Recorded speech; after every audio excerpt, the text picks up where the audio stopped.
અત્યાર સુધી નવરાત્રિના આયોજન માટે 84 જેટલી અરજી આવે છે. તમામ શરતોને આધીન અને તમામ સર્ટિફિકેશન મળ્યા બાદ અત્યાર સુધી 29 જેટલી અરજીઓને મંજૂરી આપવામાં આવે છે અને મંજૂરી આપવાની પ્રક્રિયા હાલ ચાલુ છે. શહેરની 49 જેટલી સીટી છેલ્લા 2 મહિનાથી નવરાત્રિના આયોજનને ધ્યાનમાં લઈ અને કાર્યવાહી શરૂ કરી દીધેલ છે. 28 જેટલા ગરબા ક્લાસીસમાં એમણે સેન્સિટાઇઝેશન કરેલું છે.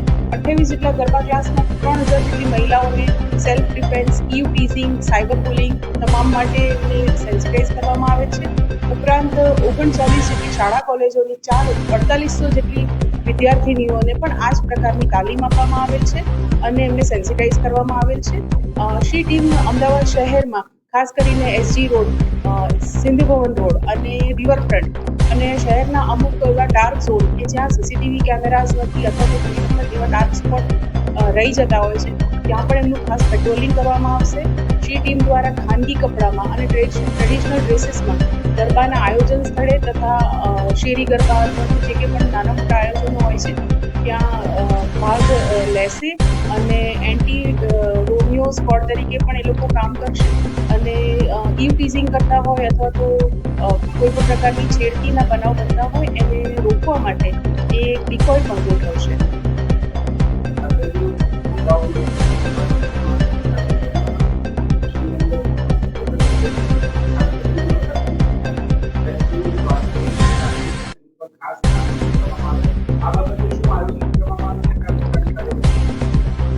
સપ્ટેમ્બર માસની શરૂઆતથી અમદાવાદ શહેર પોલીસ અને ખાસ કરીને ટ્રાફિક શાખા દ્વારા ડાર્ક ફિલ્મ અને નંબર પ્લેટ વગરના વાહનોની વિરુદ્ધ એક ડ્રાઇવ ચલાવવામાં આવે છે. આજ દિન સુધી લગભગ 3601 જેટલી ડાર્ક ફિલ્મના વાહનોની વિરુદ્ધ કાર્યવાહી કરી ડાર્ક ફિલ્મ રિમૂવ કરાવવામાં આવે છે અને કાયદેસરની કાર્યવાહી થયેલ છે. 7300 જેટલા નંબર પ્લેટ મોડિફાઈડ હોય એવા વાહનો વિરુદ્ધ ડિટેન્શનની કાર્યવાહી કરવામાં આવેલ છે. ગરબા આયોજન સ્થળે જ્યાં પણ પાર્કિંગમાં અથવા તો રોડ ઉપર ડાર્ક ફિલ્મવાળી કોઈ વાહન હશે તો એને લોક કરવામાં આવશે અને એની વિરુદ્ધ કાયદેસરની કાર્યવાહી કરવામાં આવશે.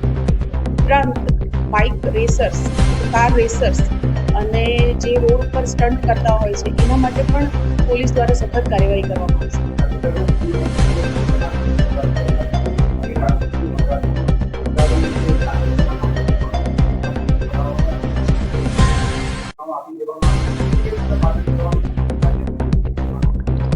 અમદાવાદ શહેરમાં 15 ડીસીપી કક્ષાના અધિકારી, 30 એસીપી કક્ષાના અધિકારી, 160 જેટલા પોલીસ ઇન્સ્પેક્ટર્સ, 5000 જેટલી ટોટલ પોલીસ ફોર્સ અને 4000 જેટલી હોમગાર્ડ, રિઝર્વ પોલીસ ફોર્સની 3 કંપનીઝ આ તમામ તબક્કાવાર રીતે 100% પોલીસની અવેલેબિલિટી રહે એ રીતે પેટ્રોલિંગ કરશે.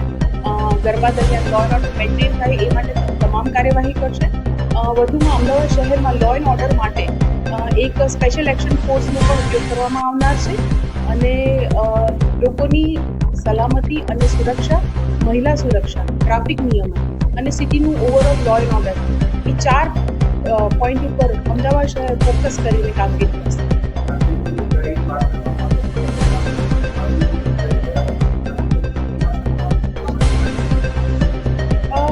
જે રીતે માર્ગદર્શન આપવામાં આવે છે કે જે નાના લોકો છે અથવા તો સ્ટોલ્સ ધારકો છે આ દરમિયાન એમને પણ સારી એવી રોજગારી થતી હોય છે, તેમને બિનજરૂરી કોઈ પ્રકારની હેરાનગતિ ના થાય અને કાયદાની મર્યાદામાં તમામ પ્રકારની એક્ટિવિટીઝ થાય એ માટે પોલીસ પૂરતો સહકાર પણ આપશે અને પોલીસ કોઈ પ્રકારની કોઈના તરફથી પણ આવી હેરાનગતિ હશે તો એની વિરુદ્ધ એક્શન લેશે.